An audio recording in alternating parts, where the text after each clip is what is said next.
This is peaceful protest, but let there be no mistake. The issue before this nation are grave, and history will not be kind to the silence of complicity. We address this statement directly to the judiciary and all constitutional actors.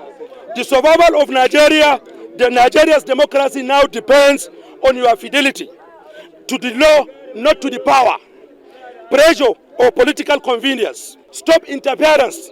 Stop interference with the judiciary. The president should stop interference with the judiciary.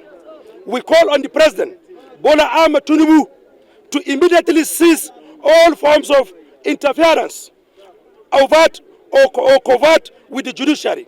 Courts must never be reduced to instrument of political engineering.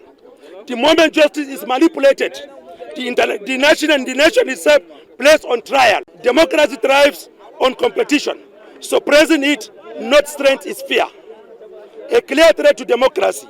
The emerging pattern of action points unmistakably towards a dangerous drift into authoritarianism.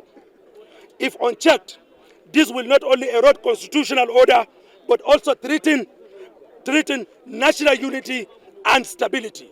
The Attorney General of the Federation must be neutral.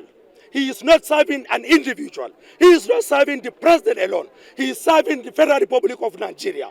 He is being paid by Nigerian resources and is working for the Nigerian. He has to respect the dignity of the Federal Republic of Nigeria. Office of the Attorney General of the Federation must remain firmly anchored in neutrality and the rule of law.